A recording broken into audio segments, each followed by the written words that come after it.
آج کے دن نہ پوچھو میرے دوستو،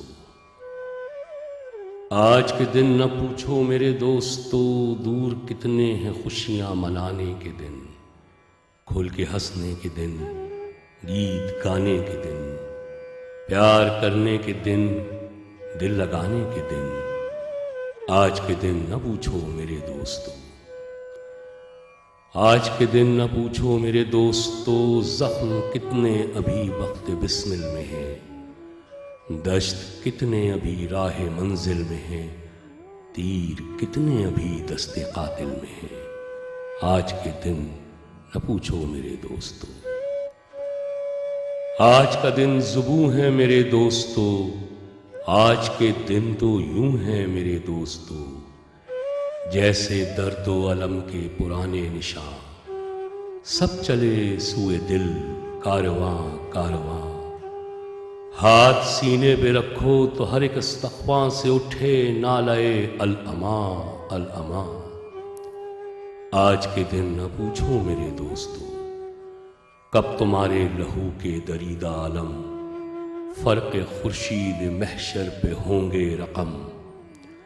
عسکراں تاکراں کب تمہارے قدم لے کے اٹھے گا وہ بحر خون یم بیم، جس میں دھل جائے گا آج کے دن کا غم۔ سارے درد و علم، سارے جور و ستم، دور کتنی ہے خورشید محشر کی لو۔ آج کے دن نہ پوچھو میرے دوستو۔ بسم اللہ الرحمن الرحیم۔ السلام علیکم۔ آج 27 دسمبر ہے، تاریخ کا ایک عجیب و غریب اور یادگار دن۔ آج کے دن ایک ایسا سانحہ رونما ہوا جس نے تمام انسانیت کو ہلا کے رکھ دیا۔ شہید جمہوریت محترمہ بے نظیر بھٹو 27 دسمبر کو ہم سے ہمیشہ کے لیے جدا ہو گئیں۔ آج ہم ان کی تیسری برسی منا رہے ہیں۔ محترمہ بے نظیر بھٹو ایک عظیم لیڈر، ایک عظیم خاتون تھی۔ آج اس پروگرام میں ہم کوشش کر رہے ہیں کہ بے نظیر بھٹو صاحبہ کے حوالے سے آپ کو معلومات دے سکیں، ان کے دیرینہ اور ٹرسٹڈ دوستوں سے، ساتھیوں سے، کارکنوں سے آپ کو ملوا سکیں۔ اور اس کے لیے ہم نے جس شخصیت کا انتخاب کیا ہے وہ یقیناً ایک بہت معروف شخصیت ہیں۔ بی بی بہت زیادہ ان پہ ٹرسٹ کرتی تھیں، وہ بی بی کے ساتھ بہت زیادہ ایسوسیٹڈ رہے، اور جب بی بی ایگزائل میں تھیں تب بھی یہ ان کے ساتھ بہت کلوزلی ان کا انٹریکشن ہوتا تھا۔ اور بی بی کی واپسی جو اکتوبر 2007 میں ہوئی ہے اس میں بھی انہوں نے بہت فعال کردار ادا کیا، بلکہ ان کے بھائی تو اس پلین میں موجود تھے جس میں بی بی آئی ہیں، ان کے ساتھ ہی آئی ہیں، اور یہ وہاں ایئرپورٹ پہ بھی موجود تھے۔ ہمارے ساتھ شریک گفتگو ہیں ڈاکٹر مرزا اختیار بیگ، آپ ایڈوائزر ہیں پرائم منسٹر کے۔ ڈاکٹر بیگ، بی بی سے آپ کا واسطہ بہت پرانا ہے، عرصہ دراز سے محیط ہے۔ کچھ ہمیں بتائیں شروع سے کہ کب ہوا، کیسے آپ نے سوچا کہ میں پیپلز پارٹی جوائن کروں؟ وہ کیا بے نظیر بھٹو صاحبہ کی شخصیت کا کرزمہ تھا، وہ پیپلز پارٹی کا نظریہ تھا، ویژن تھا، وہ کیا چیز تھی؟ جی ہاں، بالکل شارٹ میں تمہیں یہی کہہ سکتا ہوں کہ صرف شہید بے نظیر بھٹو صاحبہ کی شخصیت تھی جن سے میں اتنا زیادہ متاثر تھا، اور انہوں نے اتنی رہنمائی کی، اتنی گرومنگ کی کہ میں کھنچتا چلا گیا ان کی طرف، اور ہمیں پتہ ہی نہیں چلا کہ پھر ایک طرح کی بی بی جو ہیں وہ ایک رول ماڈل بن گئیں، اور زندگی کے ہر پہلو میں پھر ہم کوشش کرتے تھے کہ ان کو ہی فالو کیا جائے۔ میری شہید بے نظیر بھٹو صاحبہ سے پہلی ملاقات 1994 میں جب وہ وزیر اعظم تھیں، اور پہلا میرا ایوارڈ انہوں نے دیا سائٹ ایسوسیشن کا کہ ہائیسٹ فارن انویسٹمنٹ اور successful revival of Sikh industry. میں نے ایک سکھ انڈسٹری لے کے اس میں نئے پلانٹ مشینری ڈال کے اس کو کامیابی سے چلایا تھا۔ پہلے سال ہی وہ اسپننگ مل نے بیگ اسپننگ مل کے نام سے پروفٹس کیے تھے، اور بی بی کو ینگ لوگ بہت پسند تھے، تو انہوں نے مجھ سے کہا کہ یہ آپ ہمارے لوگوں کو بتائیں کہ یہ کس طرح سے how you make it possible, اور اتنے سارے سکھ یونٹ اور ہیں ہمارے یہاں، ان کو ہم کیسے ریوائیو کر سکتے ہیں۔ تو پھر میں نے کہا بی بی کہ میری جو تھیسز ہے پی ایچ ڈی کی وہ بھی یہی ہے کہ revival of Sikh industry can catapult economic growth, کہ ہماری جو سکھ انڈسٹری ہے اس میں सिविल वर्क हुआ है, मशीनें लगी हुई हैं, इंफ्रास्ट्रक्चर है, लेकिन या तो इंतज़ामिया की बद इंतज़ामी की वजह से या माली मुश्किलात की वजह से या कुछ हुकूमत की पॉलिसियों की वजह से वो यूनिट सिक हो गए। तो अगर वो चलें तो न सिर्फ मुल्क के लिए फॉरेन एक्सचेंज होगा, नए मुलाजमतों के मौके पैदा होंगे, बैंकों का जो NPL है, डिफ़ॉल्ट है, इसमें अदायगी हो जाएगी। तो उन्होंने फिर मुझे, सफदर साहब होते थे जिनका इंतकाल हो गया, जो बोर्ड ऑफ इन्वेस्टमेंट के चेयरमैन, उनसे कहा कि आप कल ही इनसे मिलें। और इस सिलसिले से फिर मैं उन्हें रहनुमाई करते करते, कुछ अच्छा इंग्लिश को पसंद करती थी, अच्छे लिखने को वो पसंद करती थी, तो इस तरह से फिर हम खिंचते चले गए उनकी तरफ। और फिर ये हुआ कि 94 में वो तकरीबन उन्होंने 14 या 15 दौरे किए बैरून ममालिक के एज ए वज़ीर आज़म, और उसमें 12 अहदों में या 13 दौरों में उन्होंने मुझे अपने साथ इंटराज में लेके गई। ये बहुत बड़ी बात है प्राइम मिनिस्टर के साथ उनके खुसूसी इंटराज में बैरूनी दौरों पे जाना। और चकलाला एयरपोर्ट से हमारा प्लेन हमेशा ज़्यादातर रात को टेक ऑफ करता था। कुछ दौरों में तो ये शहरी रमान साहिबा और रूसा आलम, ये जर्नलिस्ट के तौर पे हमारे साथ ये भी आते थे। तो वो प्लेन जब टेक ऑफ होता था तो थोड़ी देर में वो आती थी, सबसे फर्दन मिलती थी, hello doctor Beg, how are you, ये वो। और फिर कहती थी बतलाएं अगर मोरक्को जा रही हैं तो मोरक्को के साथ हम क्या कर सकते हैं, कितनी एक्सपोर्ट है, कितनी इंपोर्ट है, क्या हम सीमेंट प्लांट दे सकते हैं, शुगर प्लांट दे सकते हैं, वहाँ से हम क्या चीज़ ले सकते हैं। फिर मेरे बराबर में बैठे होते थे ज़फ़र हलाली साहब, जिस पे एडिशनल सेक्रेटरी फॉरेन अफेयर्स के special secretary to prime minister होते थे। ये बतलाएं जी इनका कश्मीर पे हमारा क्या सपोर्ट रही है, फ़लस्तीन पे इनके क्या सपोर्ट, इस मुल्क जिस मुल्क के बारे में हम जा रहे होते थे। और फिर कहते अच्छा मुझे अपनी रिपोर्ट दें, सुबह will meet at the breakfast. तो हम तो सोचते थे आप चाय उतार के रात को सोएंगे। और बीवी ने फिर असाइनमेंट दे दिया और फिर वो अपने कमरे में जाके उनकी लाइट ऑफ हो जाती थी, तो हम फिर बैठ के वो सुबह के लिए नोट्स बना रहे होते थे कि जी फॉस्फेट मंगा सकते हैं, बायोलेटरल ट्रेड इतनी है, ये प्लांट सीमेंट का बेच सकते हैं, शुगर का बेच सकते हैं, और जॉइंट वेंचर में ये कर सकते हैं, स्कॉलरशिप, ये सब चीज़ें ज़फ़र हलाली साहब अपनी बनाते थे। फाइनेंस के सेक्रेटरी थे जावेद तलत, वो अपनी बनाते थे। फिर सुबह वो बुलाती थी फर्दन और फिर हमारे चीज़ों पे कुछ को हाईलाइट कर लेती थी। अच्छा, ये जैसे बहुत कंसर्न थी बिजनेस टाइज के हवाले से बीबी, बिजनेसमैनों को हमेशा साथ लेके जाती थी वो, तो बिजनेस को एक्सपेंशन भी फिर बहुत मिला उनके बहुत। दौर में। वो जब चैम्बर्स में ख़ास तौर से जाती थी खिताब करने, और बिजनेस कम्युनिटी से ज़रूर मिलती थी वहाँ के, और उनको राग़िब करती थी कि पाकिस्तान में आएँ और सरमायाकारी करें। और हम बिजनेसमैन जो हमारे साथ, जो हम उनके साथ होते थे, उनसे हमसे मिलाती थी और फिर पूछती थी कि क्या आउटपुट रहा। तो मैं ये समझता हूँ कि इतना लियाज़ान मैंने बहुत कम देखा एक ग्रेट लीडर का बिजनेसमैनों के साथ, अपने वर्कर्स के साथ। तो आस्ते आस्ते फिर हम उन्हें समझने लगे। उनके आसपास हुमा मिनिमम रिक्वायरमेंट उनकी अबव एवरेज होती थी। अच्छा, एवरेज और बिलो एवरेज तो चल ही नहीं सकते थे उनके साथ। She herself was very वो outstanding. कितनी ज्यादा ज़हीन, और बिल्कुल आधी बात हम करते थे वो पूरी समझ के जवाब दे देती थी। बिल्कुल। तो फिर ये था, तो अल्लाह ताला ने फिर हमें इज़्ज़त दी, हम उनके करीबी साथियों में आने लगे, इकनॉमिक एजेंडा पे काम करने लगे। फिर जब हुकूमत टूटी तो भी हम, मेरे नज़दीक तो लॉयल्टी 100% है, 99% लॉयल्टी नहीं है। ये 100% अगर है तो लॉयल्टी है। ये बहुत ये मेरा एक इम्पोर्टेंट फार्मूला है, बात कही और हमने उस आपने। पर साबित कदमी से हम पूरे उतरे हैं और फ़ख्र है हमें उस पर। तो फिर हमने उस वक्त भी साथ रहा। फिर वो दुबई गई, नई बच्चों के स्कूल के एडमिशन्स, उनके सेटलिंग डाउन। मेरी एक सेक्रेटरी फिलिपिनो होती थी, वो बीवी की सबसे ट्रस्टेड सेक्रेटरी बन गई थी। अच्छा, जो ख़ास लेटर्स ड्राफ्ट होते थे वो बीबी उन्हीं को बुलाती थी, ऐना को। और वो काफ़ी अरसे उन्होंने बीवी के साथ काम करा। वो इतनी ज़्यादा प्रोफेशनल थी कि मुझे भी कभी नहीं बतलाती थी क्या बीबी से बातें हुई, करस्पॉन्डेंस हुई। बहरहाल कहने का मेरा मकसद ये था कि बीबी आप पे ट्रस्ट करती थी, इसलिए आपके सेक्रेटरी पे भी ट्रस्ट करती थी। डॉक्टर बेग, जब बीबी एग्जाइल में थी उस वक्त उनके साथ आपका इंटरेक्शन होता था? जी बिल्कुल। ईद बकर ईद पे तो हम उनको सबसे पहले फ़ोन करने वालों में हम चाहते थे शामिल हों। और दुबई में मेरा ऑफिस है, ब्लैक फॉरेस्ट केक उनको बड़ा पसंद था, और हर बार वो कहती थी too much calories. और but she loved to eat black forest cake and ice cream. तो हम उनको हर बर्थडे पे, उनकी हर एनिवर्सरी पे, पीपीपी के कोई बड़े दिन के ऊपर, फाउंडिंग डे वगैरह पे हम उन्हें भेजते थे. और फिर उनका दूसरे दिन ईमेल आता था. वो ईमेल से बड़ा रब्ता रखती थी, थैंक्स का, हर चीज़ों पे वो मशवरा मांगती थी. फिर ये हुआ कि उन्होंने बतलाया कि मेरे और इश्तियाक के बाहर बड़े अच्छे ताल्लुकात हैं, हम भी सफ़ीर हैं. मैं यमन का ऑनरी कौंसल जनरल हूँ, इश्तियाक मोरक्को के ऑनरी कौंसल जनरल हैं, प्लस ऑनरी कौंसल जनरल का मैं डीन भी हूँ, यानी तमाम ऑनरी कौंसल जनरल का प्रेसिडेंट कह लीजिए आप.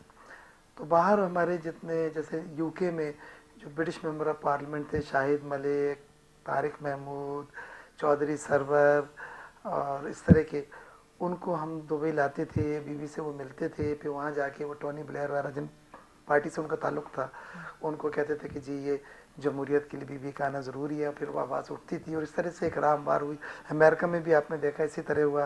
हुसैन हक्कानी साहब ने उसमें इसी तरह से काम किया, तो कांग्रेसमैन से, सैनेटर्स के साथ. तो फिर एक लॉबी हुई कि नहीं, इस वक्त पाकिस्तान को एक शहीद बेनज़ीर भुट्टो कैलिबर की लीडर की ज़रूरत है, जो न सिर्फ मुल्क में जमहूरियत लाए, बल्कि जो पाकिस्तान डोल ड्रम में जो क्राइसिस में है और इंटरनेशनली जो हालात थे 9/11 के बाद, और न्यूक्लियर कैपेबिलिटीज़ पे हमारे वो लोग दुश्मन जो आंख लगाए हुए थे, तो बीवी की ज़रूरत शिद्दत से महसूस हुई.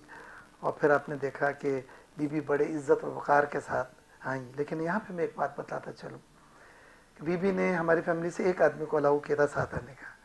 जाना तो मैंने था, तैयारियां भी मैंने की हुई थी, लेकिन मेरा इलेक्शन था NA 250 का, इसी हल्के का, यहाँ पे हम और आप बैठे हुए हैं. भाई बिलावल हाउस की सीट थी तो मुझे बड़ी अजीज़ थी.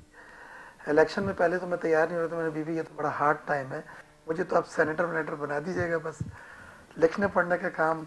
उसने कहा नहीं, आई सी ये पोटेंशियल इन यू, आपकी पब्लिक डीलिंग्स बहुत अच्छी है और आप इलेक्शन लड़ें, और मैं आपको एक गुड न्यूज़ बाद में दूंगी, आप नॉमिनेशन फाइल करें. तो मैंने बोला, उनका तो हुक्म होता है.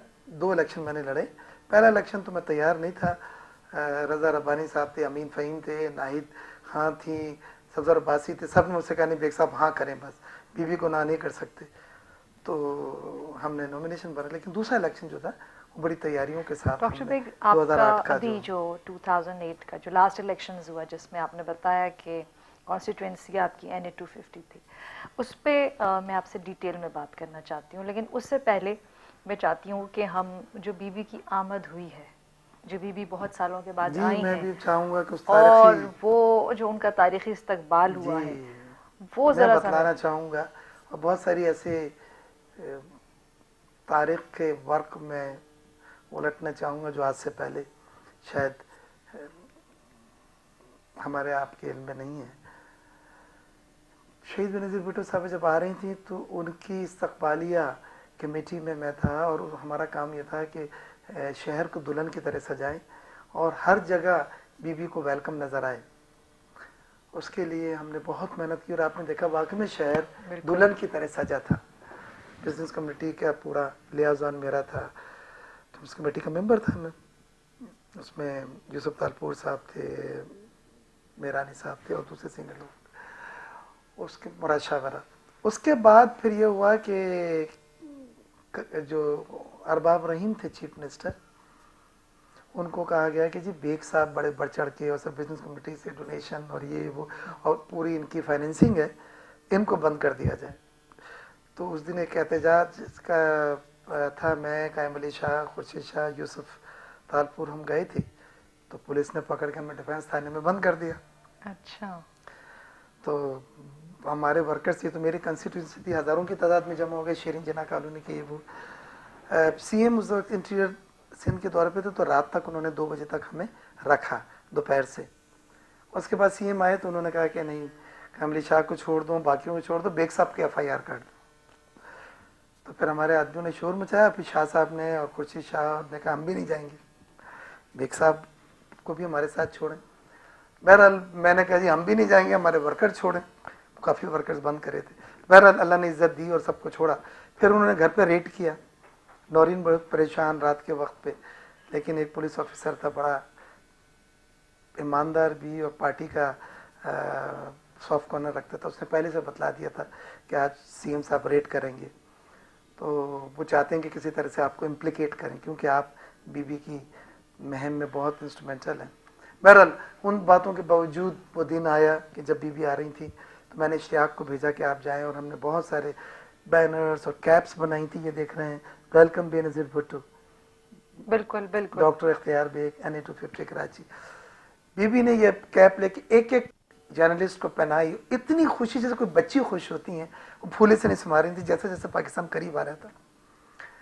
اور ہم نے اشتیاق کو ایک بات کہی تھی بی بی سے, انہوں نے کہا کہ بی بی ایسے موقع پہ اچھا نہیں لگتا, لیکن ہمیں جو اطلاعات ملی ہیں آپ کی جان کو شدید خطرہ ہے اور آپ کو کوئی خوف نہیں ہے, ہمیں آپ کی ضرورت ہے, آپ پھر سوچ لیں. یہ دبئی میں ایئرپورٹ پہ ان سے بات ہوئی, پھر پلین میں بات ہوئی, ڈاکٹر شاہد مسعود بھی تھے اس وقت, امین فہیم بھی تھے. بیوی نے کہا اگر میں اس وقت نہیں گئی بیگ صاحب تو پھر بہت لیٹ ہو جاؤں گی, میں مجھے جانا ہے. ہاں میں یہ بات آپ کی مانتی ہوں کہ میرے جان کو خطرہ ہے, لیکن میری قوم کو میری ضرورت ہے. بالکل. اچھا بی بی آئیں, استقبال ہوا, آپ کیمپس لے ایئرپورٹ کے پہ تھے تھے ہم ایئرپورٹ لوگ, پہ؟ وہ گاڑی تھی, بی بی کے ساتھ کچھ ان کے فورن دوست آئے تھے, امریکہ کے فارمر اٹارنی جنرل اور یو کے ان کی دوست, کچھ سہیلیاں تھیں, کچھ دوست تھے, ممبر پارلیمنٹ تھے. تو بی بی نے میری ذمہ داری لگائی تھی کہ میں اپنی گاڑی میں ان کو لے کے, اگر وہ جلوس میں نہ آنا چاہیں تو ان کو لا کے جس جگہ ہم نے ان کا ٹھہرنے کا انتظام کیا تھا وہاں چھوڑ دیں تاکہ فریش اپ ہو جائیں. لیکن انہوں نے کہا کہ انہوں نے تو جب دیکھا کہ ہر طرف سر ہی سر ہیں, millions of the people gathered the, اور ایک جذبہ, ہم خود پریشان تھے کہ یہ کیا ہو گیا. وہیکل سجایا تھا, اسپیشل جی, بنایا تھا, وہ ٹرک اس جو میں بنایا تھا, شہید بے نظیر بھٹو صاحبہ نے کہا, اور وہ مسلسل کھڑی رہیں, لوگوں کو جواب دیتی رہیں, اور پورا انٹرنیشنل میڈیا, پاکستان کی تاریخ میں ایسا استقبال کسی لیڈر کے لیے نہیں تھا. ہمیں خوشی بھی تھی, فخر بھی تھا, مان بھی تھا, ڈر بھی تھا ان باتوں سے جو ہمارے ذہن میں پہلے سے گردش کر رہی تھیں. اور پھر وہی ہوا کہ میں پانی لے کے اس ٹرک سے, پیچھے وہ جو گاڑی میں ہمارے لوگ تھے, ٹرکش کی ایک عائشہ گل تھی جو حریت اخبار اور حریت ٹی وی ایک ہے وہاں پہ, ٹی وی 5 اور حریت اخبار گروپ ہے جیسے, ان کی, اور بی بی کی بڑی قریب تھی, وہ لندن میں بھی رہتی تھیں, تو بی بی نے انہیں خاص طور سے بلایا تھا, تو ان کو پانی کی بوتل میں لا کے دے رہا تھا. اور اس کے بعد یہ بلاسٹ ہوا اور عائشہ گل کو بھی چوٹیں آئیں. اور آپ آئی وٹنس ہیں, جی, اور وہ وہ چیخیں ڈسکرائب کریں تھیں, گے کیا ہو رہا تھا؟ ٹرک آ رہا پکار تھا, اس کے ٹرک چاروں آیا, طرف پہلے ایک ہوا, پھر لوگ اس طرف بھاگے دیکھنے کے, پھر بڑا دھماکہ ہوا, اور بی بی جو تھیں اس کو ہم نیچے لے گئے تھے ٹرک میں ہی, وہ اوپر تھی اس وقت, اور پھر اس کے بعد وہاں سے نکال کے فوراً ہم گاڑی میں اس کو بلاول ہاؤس لے کے گئے. ہم جا رہے تھے قائد اعظم کے مزار کی طرف, اور آدھے گھنٹے میں وہاں پہنچ جاتے, جلسہ تھا وہاں پہ, کچھ لوگ ہمارے وہاں تیاریوں میں تھے, تو بلاول ہاؤس لے کے گئے ان کو. اور یہاں پہ ایک بالکل قیامت کا تھا, عائشہ گل کو میں لے کے بھاگا, اس کے ٹانگ کی ہڈی میرا ٹوٹی تھی, تو اور تو کوئی جگہ نہیں ملی, میں اپنے گھر لے آئے. تو نورین نے پھر ڈاکٹر سہرا کو بلا کے بینڈیج وغیرہ کر کے ان کو دودھ جو بھی تھا ہم نے کرا, دوائیاں دی, پھر ہم بھاگے کیونکہ مجھ سے روکا نہیں جا رہا تھا. اور ہم نے کہا بی بی اب آپ بالکل نہیں جائیں گی. لیکن دوسرے دن B B J P M C میں جو میرے حلقے میں ہے, مجھے اطلاع ملی, جو ہمارا پیرامیڈیکل کے چیف ہیں عامر شاہ, کہ بی بی آ رہی ہیں بیگ صاحب, آپ پہنچیں. بی بی وہاں جتنے زخمیوں سے مل رہی تھی, 1 گھنٹے کے بعد لیاری چلی گئی. اس وقت جب بارود کی اور خون کی بو بھی اس جگہ سے دور نہیں ہوئی تھی, وہ تازی تھی. اور اس کے بعد یہ ہے بی بی لیڈر, نے بالکل نہ ڈر, یہ ہے وہ لیڈر جو ماسس کا لیڈر ہوتا ہے. یہ لیڈر ہے جو ورکرز کے دلوں پہ حکمرانی کرتا ہے. یہ ہے وہ لیڈر جس کے لیے ورکر کہتے ہیں کہ جان دے دیں 7 بار 8 بار کتنی بار چاہیے.